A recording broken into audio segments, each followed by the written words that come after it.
오늘 이 아침에 주시는 하나님의 말씀은 신약성경 요한복음 1장 35절부터 42절의 말씀입니다.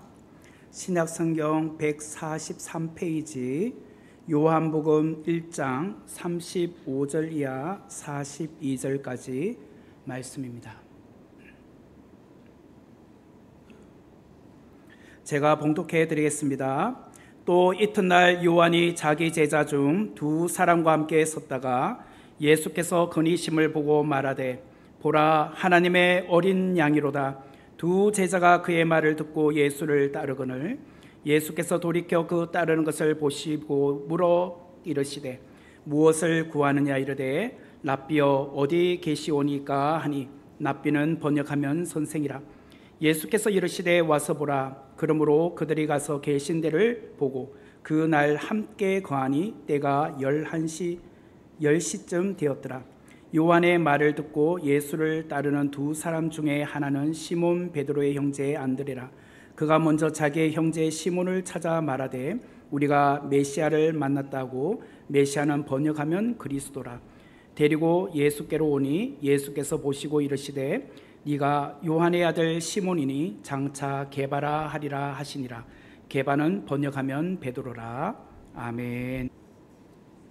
네, 오늘은 요한복음 1장 35절 이하 42절의 말씀을 중심으로 베드로 장차 반석이 되리라 라는 제목으로 귀한 은혜를 나누겠습니다. 여러분 예수님의 12제자 이름을 다 알고 계십니까? 손들게 할까요? 네, 다 암송하시는 분, 어이구, 손 한번 들어보셔요. 네, 의외로 많이 없으시네요. 뭐 몇 명은 아는데 다 완벽하게 알고 있지 않은 것 같습니다. 저는 이 12명의 제자들을 노래로 암기했는데요. 나중에 집에 가셔서 유튜브를 다시 들으시면 돼요. 저는 반복은 안 하겠습니다. 베드로, 안드레, 야고보, 요한, 필립, 바돌로메, 도마, 마테, 야고보, 다데오, 시몬, 가룟, 유다. 좋죠? 박수? 네네. 자, 이렇게 외웠으니까 하반기 성경 퀴즈 때 어쩌면 퀴즈 나올 수도 있을 것 같아요. 그죠? 우리 상반기 때 요한계시록 7개 교회 다 하신 분 손들어 보라고 했던 것처럼 말이죠.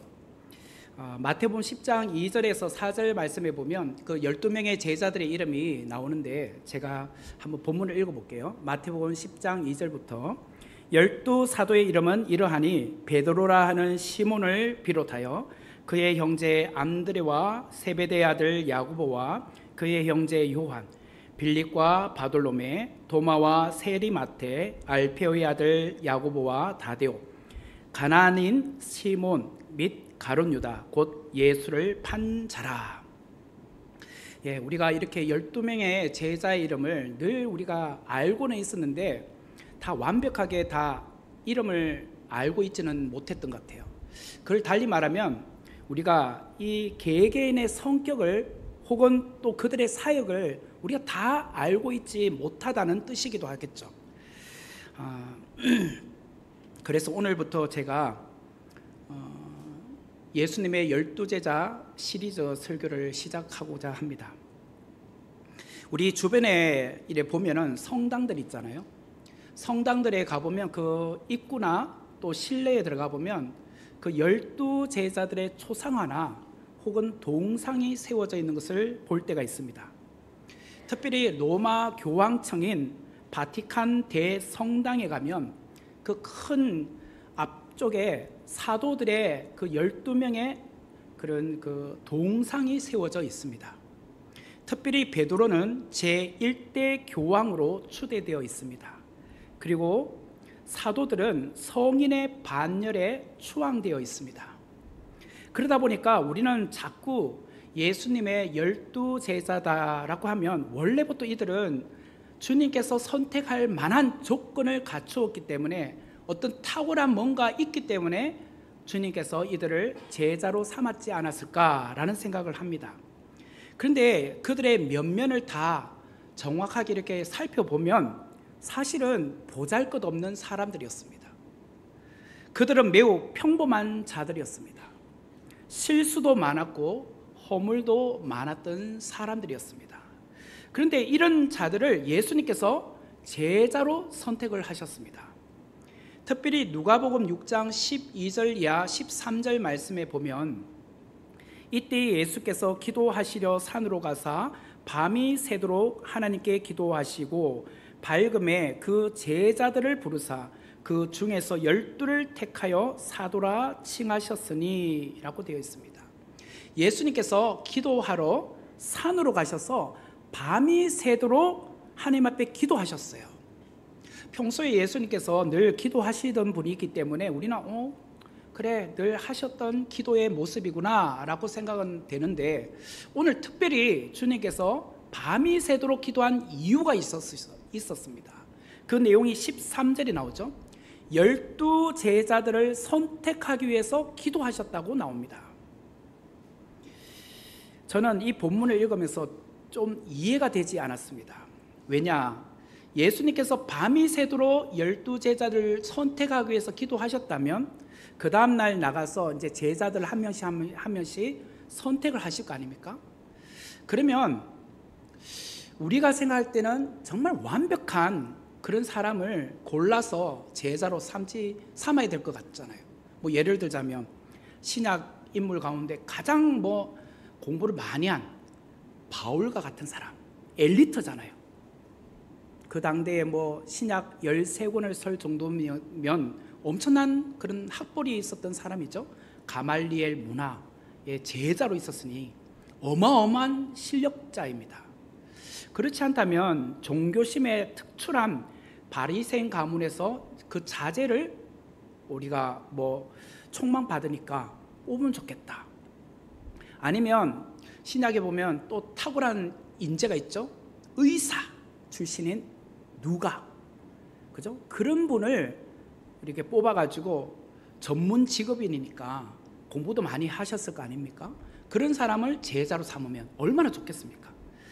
만약에 제가 예수님이었다면 밤이 새도록 기도하고 그 다음날 나가면 제자를 고를 때, 자 여러분 이력서 들고 오세요. 이력서를 보고 어느 대학교 나왔나? 이왕이면 좋은 대학교 나온 사람, 이왕이면 외국에 가서 명문대학교에서 석사, 박사학위까지 받으신 분, 혹은 대기업의 총수자제나 뭔가 그래도 내세울 만한 이력을 갖춘 사람을 저는 고를 것 같아요. 그런데 예수님께서 밤이 새도록 기도하시고 그 다음날 나가셔서 제자들 한 명 한 명 이렇게 선택을 하셨는데, 우리의 기대와는 너무나도 동떨어진 사람들을 고르고 있었다는 거예요. 직업을 보세요. 어부 출신들도 있었습니다. 우리가 잘 아는 베드로, 안드레, 야고보, 요한, 기본적으로 일단 네 사람은 어부 출신입니다. 마태복음 4장 18절 말씀에 보면 갈릴리 해변에 다니시다가 두 형제 곧 베드로라 하는 시몬과 그의 형제 안드레가 바다에 그물 던지는 것을 보시니 그들은 어부라. 그죠? 베드로하고 그의 형제 안드레는 어부예요. 그리고 마태복음 4장 21절의 말씀을 이어서 보면 거기서 더 가시다가 다른 두 형제 곧 세베대의 아들 야고보와 그의 형제 요한이 그의 아버지 세베대와 함께 배에서 그물 깁는 것을 보시고 부르시니. 자, 이렇게 기본적으로 네 사람은 어부예요. 그런데 예수님께서 12명의 제자들 가운데 특별히 이 네 사람을 더 가까이 하셨어요. 우리 같으면 그래도 공부를 좀 많이 한 세리, 마태 그런 사람을 조금 더 가까이 하면 얼마나 좋을 것 같아요. 근데 어부 출신 네 사람을 더 가까이 하셨어요. 그 중에서도 특별히 세 사람을 또 압축시켜요. 안드레가 좀 빠지고 베드로, 야고보, 요한, 이 세 사람을 특별히 더 가까이 하셨어요. 그 내용이 변화산 사건이나 또 예수님께서 겟세마네 동산에서 기도하실 때 이 세 사람이 예수님 가까이에서 있었다는 것이 나와요.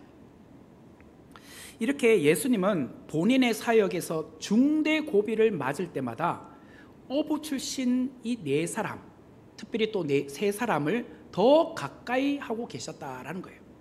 이처럼 예수님 보시는 기준과 우리가 생각하는 기준은 다르더라는 거예요. 예수님은 밤새도록 기도하시고 12 제자를 선택하실 때에 그들의 현재 모습을 보고 선택하신 것은 아니었습니다. 현재 모습은 뭐예요? 오부죠. 그러나 주님께서는 그들의 장래 모습, 앞으로 미래에 감당할 그들의 사역을 보시고 그들을 선택을 하셨다는 거예요. 지금은 어부이지만, 지금은 보잘것없고 평범해 보이지만 앞으로 그 사람이 감당하게 될 사명, 그 사명을 보고 주님께서 한 명 한 명을 선택을 하셨다는 거예요. 오늘부터 그런 의미에서 제가 한 명씩 한 명씩 예수님의 제자들에 대해서 몇 면목을 우리가 함께 배우게 될 것입니다. 오늘은 그 첫 번째 시간으로 예수님의 수제자였던 베드로에 대해서 함께 우리가 살펴보기를 원합니다. 오늘 본문은 맨 처음으로 베드로가 어떻게 예수님을 만나게 되었는지에 대한 이야기입니다. 지금 예수님과 베드로는 처음으로 만나는 이야기예요. 그런데 그 전에 누가 예수님께 이 베드로를 인도해 왔는지 거기에 대한 그런 상세한 정보가 오늘 본문에 소개되어 있습니다. 베드로가 예수님을 처음으로 만난 이야기는 사실 이 사복음서 전체에 나오는 것이 아니라 오늘 우리가 읽은 요한복음 1장에만 기록되어 있습니다. 왜 사복음서 중에서도 베드로가 예수님을 처음으로 만난 이 이야기를 오늘 본문인 요한복음에만 기록하게 하셨을까? 그것은 사도 요한이 베드로가 예수님을 처음으로 만났던 그 현장에 있었기 때문이라는 거예요. 다른 복음서인 마태복음, 마가복음, 누가복음은 사실 요한처럼 예수님과 베드로가 처음 만난 그 장면에 있지 않았다는 거예요. 그래서 요한만이 이 장면을 기록하고 있다는 거예요.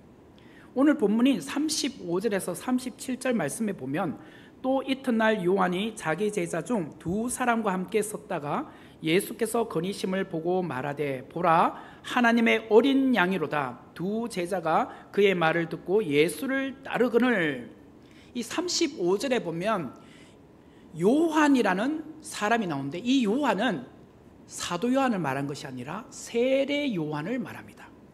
세례 요한이 광야에서 회개하라 천국이 가까이 왔다라고 복음을 전하기 시작을 했습니다. 그러자 전국적으로 사람들이 세례 요한에게 나옵니다. 복음을 듣기 위해서. 또 그 중에 어떤 사람은 세례를 받기도 했습니다. 그런데 또 그 중에 어떤 사람들은 우리는 당신의 제자가 되기를 원합니다 라고 해서 제자가 된 사람들도 있었습니다. 세례 요한을 따랐던 제자들 가운데 2사람이 오늘 세례 요한하고 이렇게 거닐고 있다가 저기서 누군가가 다가오는 분을 보았습니다. 그러자 세례 요한이 무엇이라고 하느냐, 보라 저분이 바로 하나님의 어린 양이다 라고 자기를 따르고 있는 2명의 제자들에게 말했습니다. 봐, 저기 오는 사람 있지? 저분이 곧 하나님의 어린 양이야. 그 말을 들었던 세례 요한의 2명의 제자가 그래요? 그러면서 예수님을 따라가게 되었다는 거예요. 그것이 오늘 장면입니다. 그러면 세례 요한을 따르던 제자로서 이제 예수님을 따르는 사람이 된 2사람 누구일까요? 40절에 보니 이렇게 나오죠. 요한의 말을 듣고 예수를 따르는 2사람의 중 하나는 시몬 베드로의 형제 누구요? 안드레라 라고 됐어요. 자, 그러니까 안드레, 베드로의 형제 안드레가 원래는 세례 요한의 제자였다는 거예요. 그런데 예수님을 따라갔다는 거예요. 그러면 나머지 한 사람은 누굴까요? 사도 요한입니다. 사도 요한. 자, 제가 설교 시작할 때 말씀드렸죠. 요한이 직접 예수님과 베드로가 만나는 것을 보았다고 했잖아요. 그렇기 때문에 본인이 본 이야기를 하잖아요, 지금. 그렇기 때문에 한 사람은 요한이었다는 거예요. 결국은 세례 요한의 제자였던 안드레와 사도 요한, 헷갈릴까 봐 그냥 사도 요한이라고 합니다. 두 사람이 원래는 세례요한의 제자였다가 이제 예수님을 따르는 이야기가 오늘 나온다는 거예요. 38절의 말씀을 보면 예수께서 돌이켜 그 따르는 것을 보시고 물어 이르시되 무엇을 구하느냐 이르실 때 랍비여 어디 계시오니까 하니 랍비는 번역하면 선생이라. 이 두 사람이 예수님을 따라가면서 또 가까이 가게 됐어요. 그러자 예수님께서 이렇게 물으셨어요. 무엇을 구하느냐? 여기서 무엇을 구하느냐라는 것은 무엇을 원하느냐라는 뜻이에요. 너희들이 무엇을 원해서 나를 따라오니? 라는 말이에요.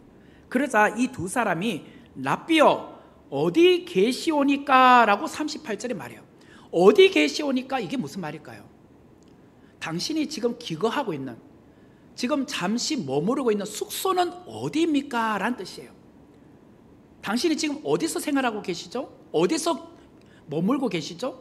그렇다면 우리가 지금은 좀 분주하니 찾아뵈올게요.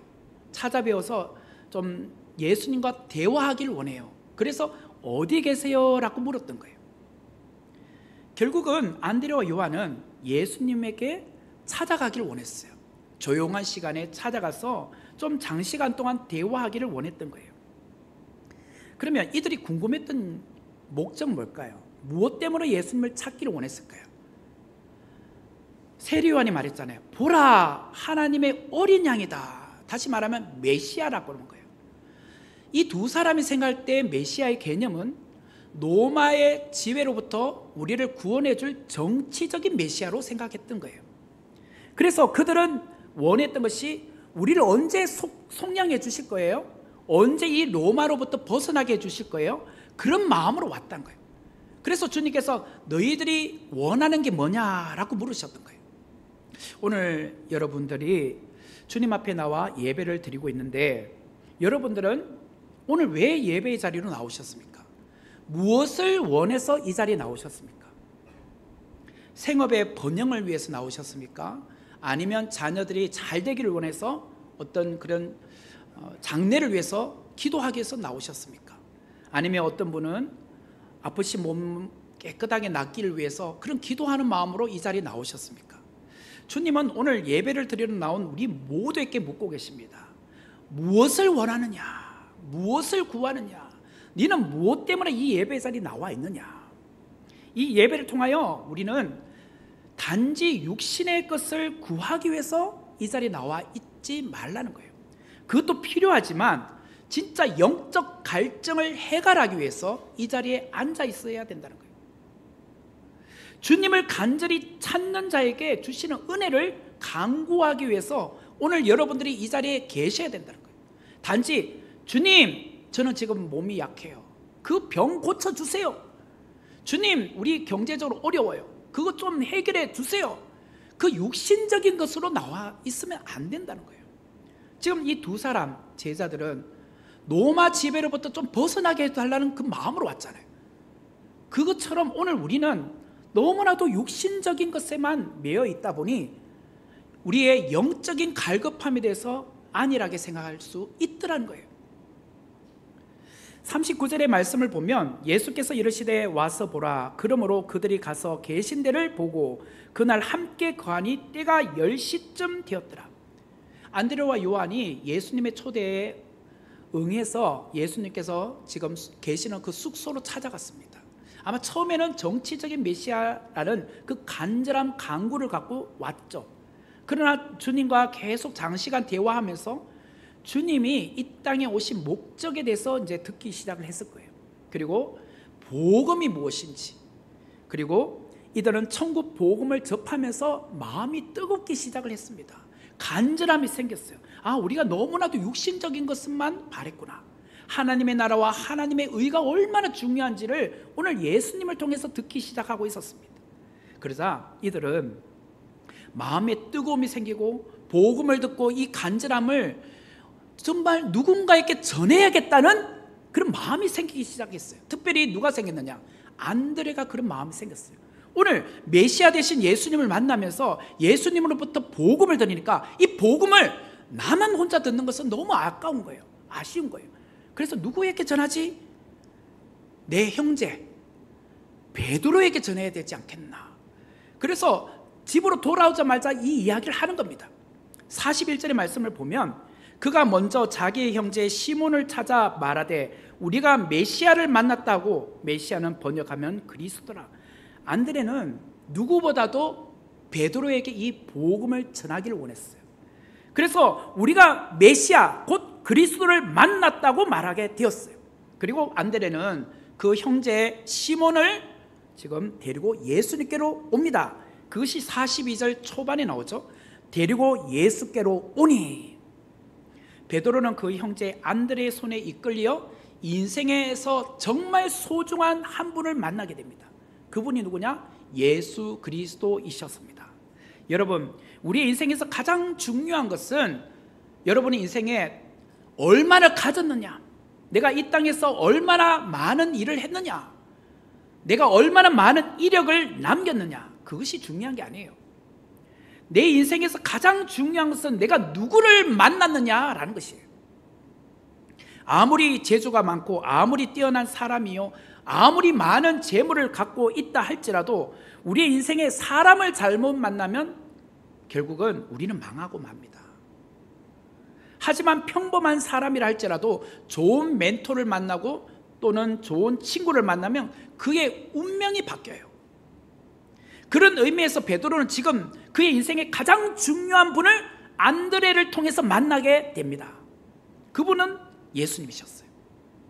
만약 베드로가 예수님을 만나지 않았다면 그는 평생 업으로 살았을 겁니다. 아마 업으로 돈은 벌었는지 몰라요. 그러나 예수의 제자는 되지 못했을 겁니다.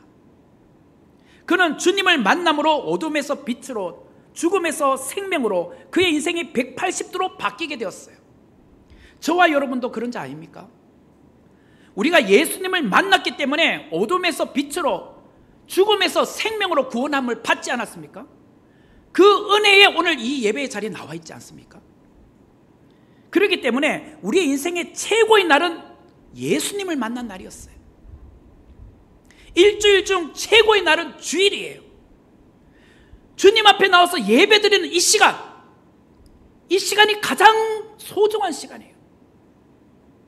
여러분, 일주일 동안 주일을 얼마나 사모하며 이 날을 기다렸습니까?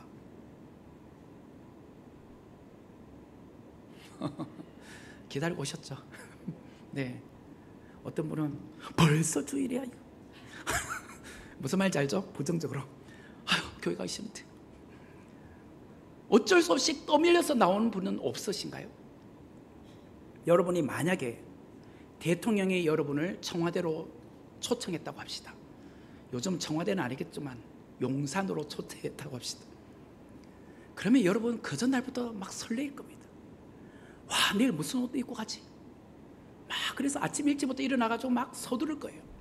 늦지 않으려고 막 지각하지 않으려고 일찍부터 나올 겁니다. 그런데 여러분, 오늘 주일을 그렇게 사모하는 마음으로, 설레이는 마음으로 아침 일찍 일어나셔서 준비된 마음으로 나오셨습니까? 네, 감사합니다. 진짜 주일은요, 만왕의 왕 되신 예수님을 만나러 오는 거예요. 대통령을 만나도 그렇게 설레는데 주님을 만나러 오잖아요. 주님을. 그날이 오늘이에요. 오늘 42절의 말씀을 다시 보면 데리고 예수께로 오니 예수께서 보시고 이르시되 네가 요한의 아들 시몬이니 장차 게바라 하리라 하시니라. 게바는 번역하면 베드로라. 예수께서 시몬을 보시고 말씀하셨어요. 네가 요한의 아들 시몬이니 장차 게바라 하리라.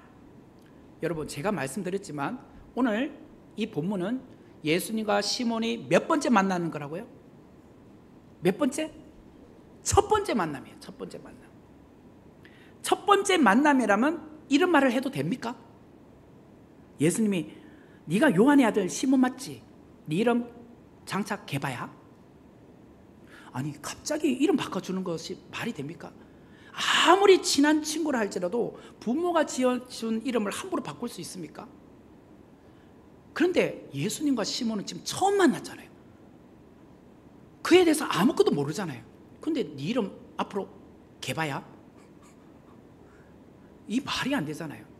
특별히 예수님과 시몬 중에 누가 더 나이가 많을까요? 시몬입니다. 사복음서에 보면 시몬은 이미 장가를 갔어요. 장모가 병들었다 나오죠. 열병에 걸려서 그 가버나움 그 회당 옆에 그 장모의 집이 있다고 나오잖아요. 그래서 예수님께서 가서 안부차 방문하는 경우도 나오잖아요. 그러니까 이미 결혼을 했어요. 적어도 예수님보다 연장자예요. 어떤 학자들은 30대 중후반에서 40대 초반이라고 해요. 예수님은 이제 30이고. 자, 이런 걸 보면 적은 나이가 어린 사람이 나이 조금 더 많은 형님뻘 되는 사람한테 너 이름 개봐야 이제 앞으로 이렇게 말해도 됩니까? 말도 안 되죠 이게. 그런데 예수님께서 초면인 시몬을 보시더니 장차 개바라 하리라. 번역하면 베드로야. 장차 베드로라 하리라. 이 말이 안 되잖아요. 개바는 아람어고 베드로는 헬라예요. 헬라어. 그래 둘 다 반석이란 뜻이에요. 그래 둘 다 이게 좀 발음이 다를 뿐이지 똑같은 뜻이에요. 쉽게 말하면 이런 거예요. 우리나라 말로는 베드로라고 성경에 쓰여져 있잖아요. 베드로. 이거는 헬라식 발음이에요. 그리고 우리가 쓰는 것은 헬라어로 그대로 발음하고 있어요.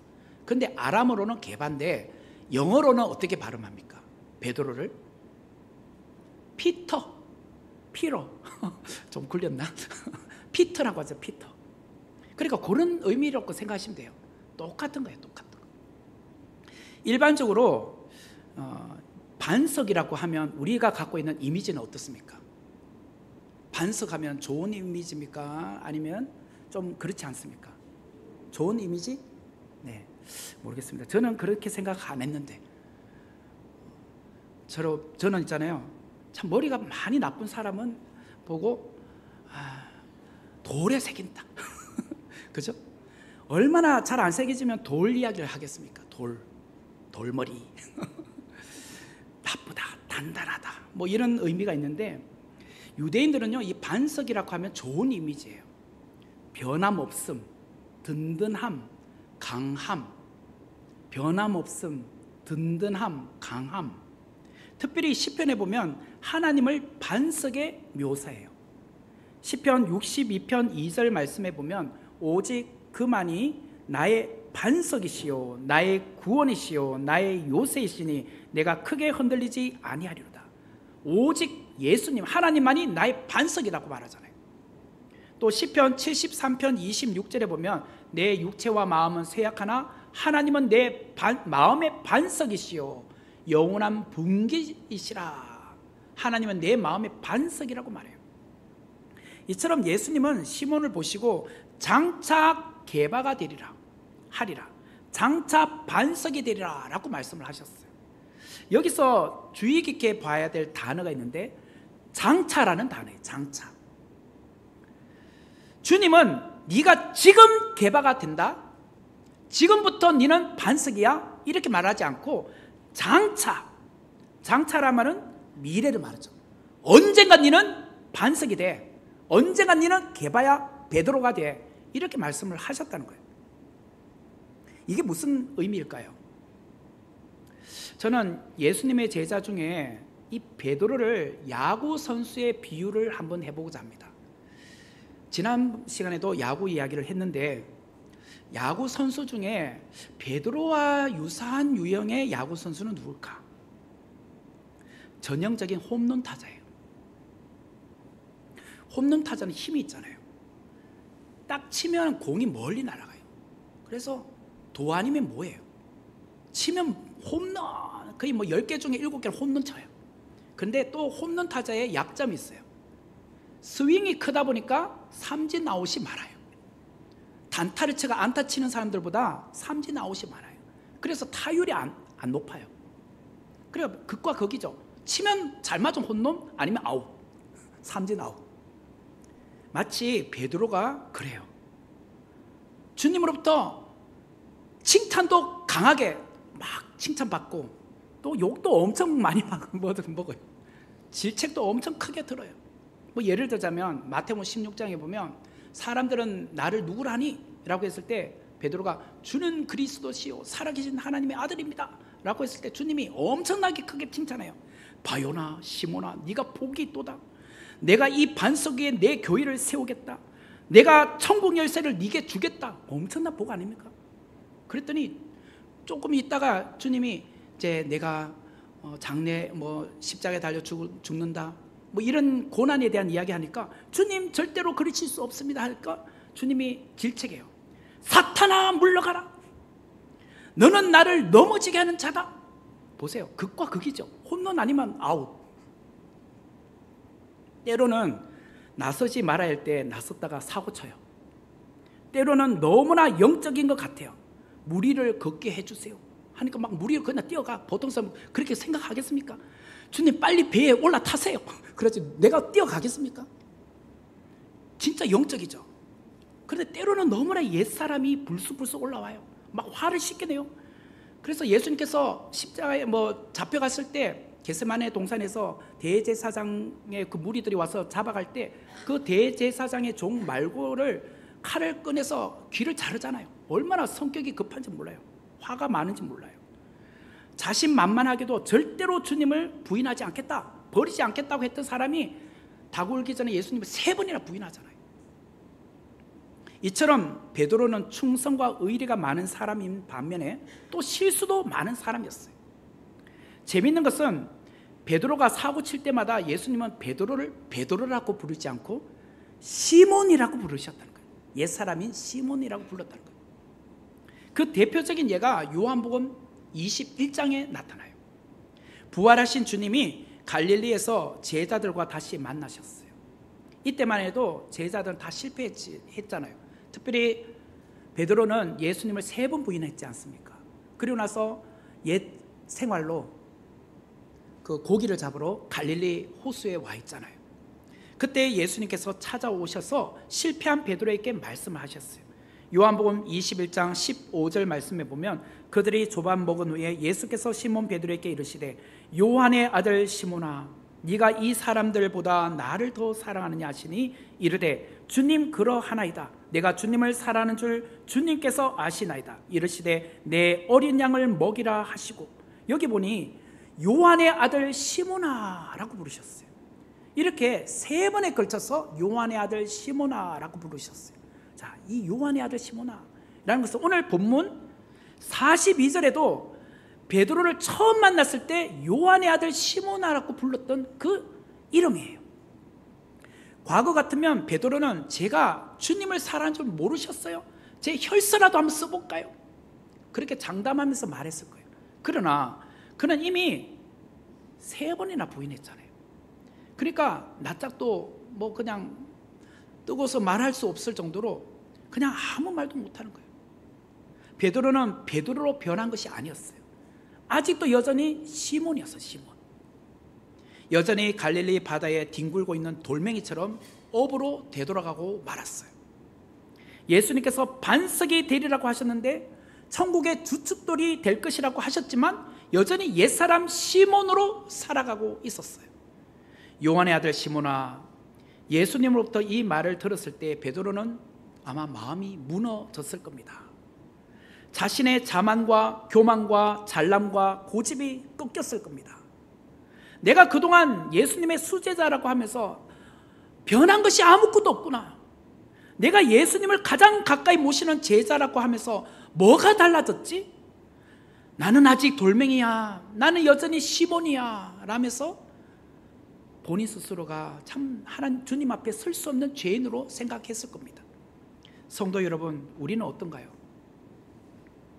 하나님의 자녀라고 하며 오랫동안 신앙생활을 하고는 있지만 세상 사람들과 별 다를 바 없이 그렇게 신앙생활하고 있지 않습니까? 매번 세상에서 실패하고 죄짓고 살아가고 있지 않습니까? 주님 사랑하겠습니다. 주님을 위해서 내가 살겠습니다. 겸손하게 살겠습니다. 그렇게 말하지만 되돌아보면 여전히 우리 안에 옛 자아가 올라오고 자랑하고 교만하고 또 누군가를 미워하는 모습이 계속 올라오지 않습니까? 우리는 자꾸 시몬으로 돌아가고 있습니다. 그때 예수님은 우리 개인의 이름을 부르시죠. 요한의 아들 시몬아. 그때 우리는 주님, 또 제가 실패했네요. 주님, 또 내가 넘어졌군요. 그때 예수님께서 우리를 보시고 무엇이라고 하셨습니까? 나는 다시 너를 보지 않겠다. 내가 너무 실망이 크다. 그렇게 말씀하실까요? 아닙니다. 장차 개바가 되리라, 장차 반석이 되리라고 하신 그 주님이 끝까지 그 말씀이 이루어지기를 기도하신다는 거예요. 지금은 한심하지만 미래는 반드시 주님께서 말씀하신 것처럼 장차 반석이 될 것을 아셨기 때문이에요. 주님의 부르심을 받자마자 금방 위대한 제자가 되지는 않았어요. 우리도 그러잖아요. 예수님을 믿고 나서부터 모든 삶이 완전히 100% 바뀌었나요? 아니잖아요. 우리도 여전히 옛자아가 올라오고 사람을 미워하고 우리의 옛 습관이 그대로 표출되지 않습니까? 끊어야 될 것을 끊지 못하고 살아가지 않습니까? 그렇다고 해서 주님이 우리를 버리시나요? 그렇지 않습니다. 장차 개바가 되리라, 장차 반석이 되리라고 하신 그 말씀을 주님은 기억하고 계세요. 그래서 기다리신단 말이에요. 저는 설교를 준비하면서 제가 목사가 되기까지, 그리고 목회자가 되어서도 여전히 내 안에 시몬이 여전히 있다는 것을 발견합니다. 주님께 쓰임받기에 아직도 부족한 면이 너무 많아요. 그런데 주님은 시몬을 베드로로 변화시키는 것처럼 저를 빚어서 오늘 이렇게 주님의 일꾼으로 지금 만들어가고 계셔요. 사실 저도 대학교 4학년 여름 방학까지, 요 시점까지 사실 저도 신학대학원, 그래서 목사가 될 생각을 전혀 안 했던 사람입니다. 왜 그랬는가? 저도 목사 아들이었거든요. 목사 아들로서 태어나서 어린 시절부터 그 대학교 4학년 그때까지 목사님이 얼마나 힘든 그런 일을 하는지 누구보다도 가까이서 봤어요. 정말 잠도 많이 못 주무시고, 그것뿐만이 아니에요. 오해 아닌 오해도 받으시고, 너무나도 쉽지 않은 그런 사역을 하시는 것을 제가 옆에서 봤어요. 목사의 자녀로 살기도 힘든데 목사로 사는 것은 더 힘들겠구나. 그래서 저는 아예 처음부터 그 마음을 접었어요. 저는 오히려 목사님을 잘 섬기는 장로가 되자, 그런 생각을 했어요. 그런데 하나님의 열심은 저를 목회자로 부르셨어요. 절제와 인내가 필요했습니다. 희생과 섬김이 필요했습니다. 겸손이 필요했습니다. 그렇게 목사로 만들어 가고 계셨어요. 저도 인간인지라 왜 시몬처럼 욱하는 성질이 없겠습니까? 옛사람의 모습이 불쑥불쑥 올라올 때가 왜 없었겠습니까? 그럼에도 불구하고 이 목사라는 직임 때문에 저는 겸손할 수밖에 없어요. 그렇게 저를 만들어가고 계시더라는 거예요. 형편없는 저를, 아무것도 아닌 저를 연단하여 정금같이 그렇게 나가게 하고 계시더라는 거예요. 저희 아버지께서 이런 말씀을 하신 적이 있었습니다. 몇 차례 저에게 하신 말씀이에요. 만약에, 이건 만약이니까 그렇게 되는 건 아니잖아요. 가정법이에요. 내가 다시 태어난다면 나는 또다시 목사가 될 것이다. 이 영광스러운 직분을 주신 하나님께 감사한다. 이렇게 말씀을 하셨어요. 나는 또다시 태어나도 목사가 되겠다는 거예요. 제가 목사가 처음 되었을 때 그 말이 이해가 안 됐습니다. 나는 다시 태어나면 목사 안 되고 싶은데. 그런데 한 해 한 해 세월이 흘러가면서 저도 저희 아버지가 하신 말씀이 더 깊이 와닿아요. 저도 있잖아요. 지금은 만약에 내가 다시 태어난다면 목사가 되고 싶어요. 우리가 하나님의 창조물로 이 세상에서 살아가고 있지 않습니까? 하나님을 믿는 자로서 하나님을 아는 것이 가장 최고의 영광 아닙니까?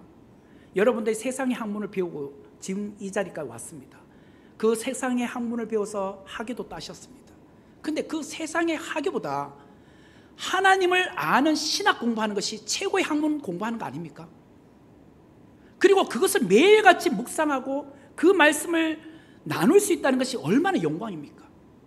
그리고 여러분 세상에서 직업을 갖고 살아가시는데 이 땅에서 하나님을 위해서 헌신하며 살아가는 것이 최고의 삶이 아니겠습니까? 그런 생각하니까 와, 나는 다시 태어나도 목사 되고 싶어요. 좀 몸은 피곤하고 힘들어도 목사로서 가치가 있더라고요.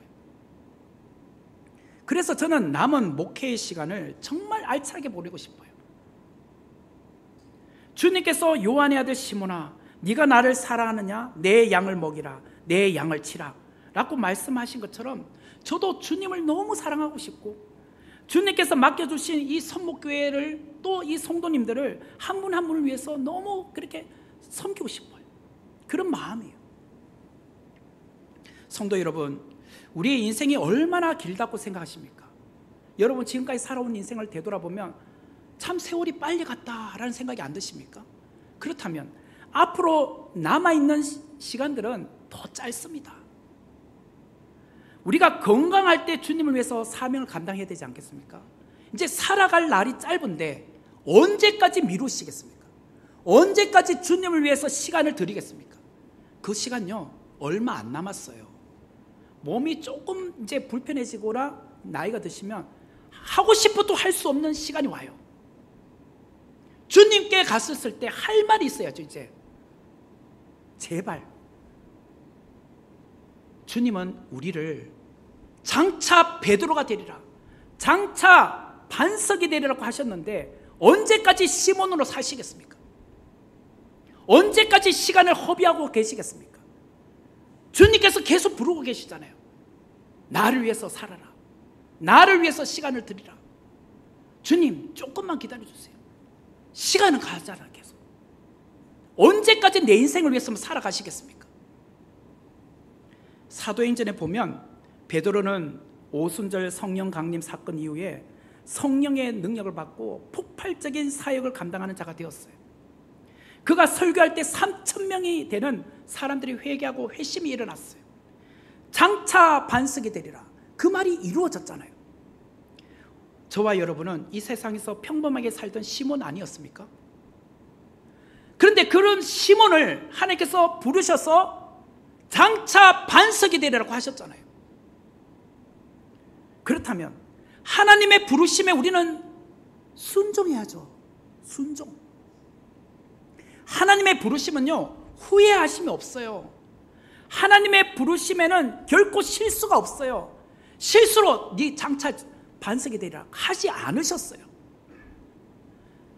베드로를 네 그렇게 많이 배신하고 해도 주님께서 실수해서 장차 반석이 되리라고 하지 않으셨단 말이에요. 주님의 눈은 정확해요. 주님이 오늘 우리를 부르신 것은 정확해요. 그렇다면 하나님의 부르심에 우리는 반응하셔야 됩니다. 장차 반석이 되리라. 그 장차가 언제입니까? 오늘부터 결단하십시오. 오늘부터 순종하십시오. 오늘부터 우리가 남은 인생 주님을 위하여 영광 돌리는 삶을 살아가는 우리 모두가 되기를 주의 이름으로 축원합니다. 같이 기도하도록 하겠습니다. 은혜로우신 주님, 오늘 이 말씀에 우리가 머뭇머뭇하며 신앙생활을 게을리했고 하나님께서 주신 귀한 직분을 너무나도 허비하며 그냥 집사로서 권사로서 장로로서 허비한 인생을 살고 있다면 주님 용서하여 주옵소서.